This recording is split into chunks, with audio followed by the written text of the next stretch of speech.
It was the year 1888. London was a city of big differences, a huge city with lots of money and really bad poverty. The gas lamps made long, shaky shadows on the bumpy streets. Horse carriages made noise at night, and the sound bounced around in the narrow alleys.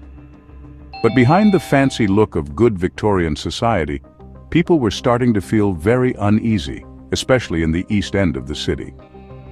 A chill, colder than autumn, was settling over the Whitechapel area. It was a fear that whispered about something old and bad, something that hid in the dark paths and hurt the weakest people.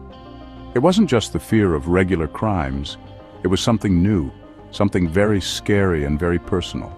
The newspapers, with their big headlines, made this growing fear even stronger. Words like monster and demon started to be heard every day. It felt like the air itself was full of nerves. Women rushed home, holding their shawls tight, and looked worriedly at all the dark doorways. The name Jack the Ripper hadn't been thought of yet, but it was clear there was a mean and clever killer around.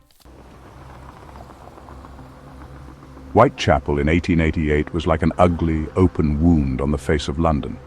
It was a neighborhood known for its misery, for being crowded, and for extreme poverty.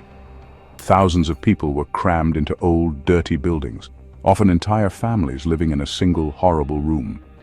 The streets were narrow, unpaved, and slippery with mud, trash, and worse things. The air smelled very bad due to the poverty, coal smoke, unwashed people, rotten food, and the bad smells from old bathrooms. This was not a place of hope.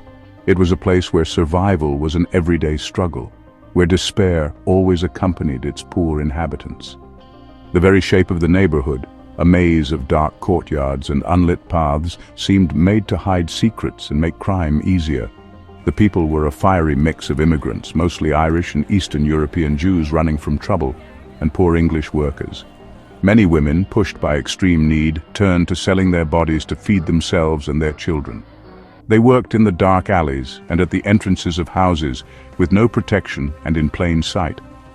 Whitechapel was not just the place where he did his bad deeds. It was a big reason for his terrible success, a place where darkness, both real and in a way, completely took over. Even though she's not officially one of the 5 main victims linked to Jack the Ripper, the killing of Martha Tabram on August 7, 1888, started the first big waves of a new kind of fear in Whitechapel. Tabram, a woman in her late 30s, was found badly stabbed on a dark landing in the George Yard buildings. She had 39 stab wounds, a terrible act of violence that showed really deep anger. The extreme meanness of the attack was scary, different from the usual, though very rough violence that happened in the area. The police looked into Tabram's murder very carefully for that time, but they found very few clues. Martha Tabram's murder made the fears that were already in Whitechapel even worse. The reign of terror officially attributed to Jack the Ripper began in the early morning hours of August 31, 1888.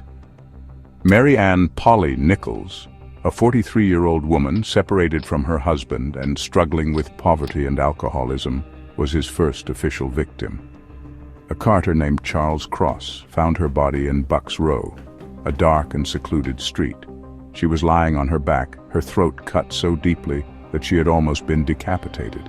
The initial examination also showed horrific mutilations to her abdomen, done with a precision that suggested the killer knew something about anatomy. Polly Nichols had been seen alive just an hour before her body was found, desperately trying to get the few coins she needed for a bed in a cheap lodging house. Failing to do so sealed her fate, forcing her to stay on the streets and cross paths with the killer. The speed and silence with which the murder was committed were chilling. No one heard any struggle. No one saw her attacker. Finding her mutilated body sparked a new wave of horror in the already fearful community, and it was a sign that a new and much more dangerous hunter was at large. The murder of Mary Ann Nichols was a very significant worsening of the situation. Just 8 days after Mary Ann Nichols's murder, the killer struck again, and his cruelty grew. On September 8, 1888, Annie Chapman's body was found in the backyard of number 29 Hanbury Street in Spitalfields. Chapman, a 47-year-old woman who had also ended up on the streets due to poverty and bad luck, had been seen alive shortly before her death. Her throat was cut with the same savage force as Nichols', but the abdominal mutilations were even more horrifying. The killer had not only disemboweled her, but had also chillingly removed her uterus with skill and took it with him. Finding Chapman's body in a rather public, though secluded, backyard in broad daylight, around 6 in the morning, showed that the killer was becoming increasingly daring and didn't care about being discovered. He had taken more risks, but still managed to escape unseen. The scene was gruesome. Witnesses said he removed the organ very carefully, almost like a surgeon. Annie Chapman's murder made the pattern of the Ripper's crimes clear. The night of September 30, 1888 would forever be known as the Double Event, a night when Jack the Ripper killed 2 victims in less than an hour, showing his boldness and his bloodlust. The first victim was Elizabeth Stride, a 44-year-old Swedish immigrant known as Long Liz. Her body was found around 1 in the morning in Dutfield's yard near Burner Street. Her throat had been cut, the Ripper's typical wound, but there were no further mutilations. Many people believe that the killer was interrupted during this attack, perhaps by Louis Diemschutz, who found Stride's body right after she died. This interruption may have frustrated the Ripper, leaving him with the urge to complete his horrible ritual. Less than an hour later, and very close by, he attacked again with even more cruelty. The second victim of the double event was Catherine Eddowes, 46 years old.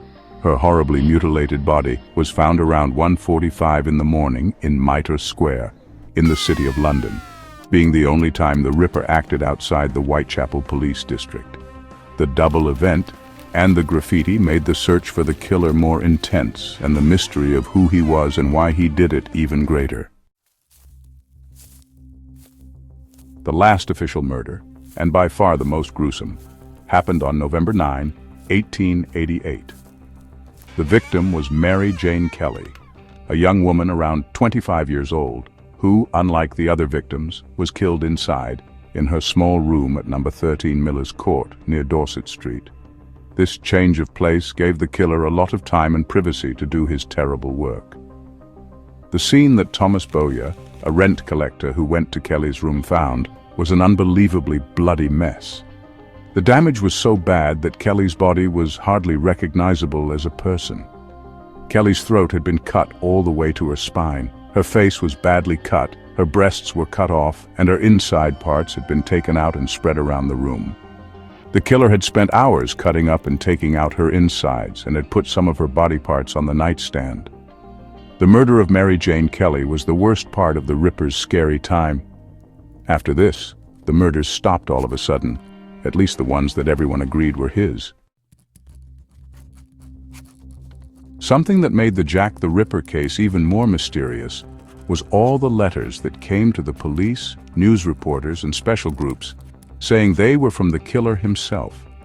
Hundreds of these letters were sent, but 3 are very famous: the Dear Boss letter, the Saucy Jackie postcard, and the From Hell letter.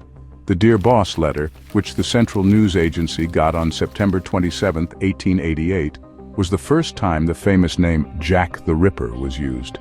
It made fun of the police and promised more killings, and it was signed with the scary name that would become well known. People have always argued about whether these letters were real or fake. The most unsettling of these letters was the From Hell letter, which George Lusk, the leader of the Whitechapel Vigilance Committee, received on October 16, 1888. It came with a small box that had half of a human kidney inside, kept in alcohol.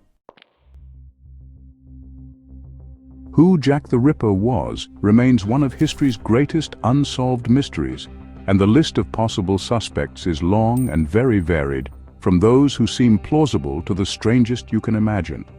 Among the most mentioned suspects from that era was Montague John Druitt, a lawyer and schoolteacher who died shortly after the last official murder.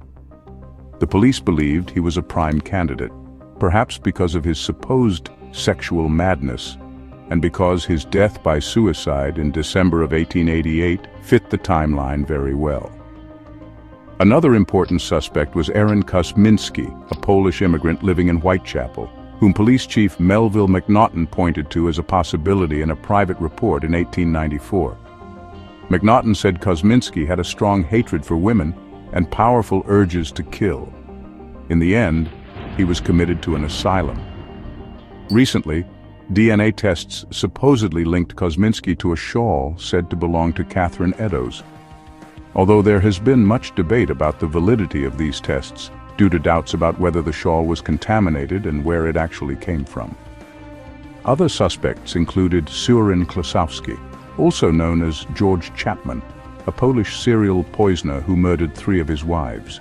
Even members of the royal family such as Prince Albert Victor, Duke of Clarence, and respected doctors like Sir William Gull have been named in more sensational theories, which often lacked credible evidence. The Ripper, whoever he was, managed to remain unidentified, leaving behind a host of ghosts, each a possible face of the terror that gripped London.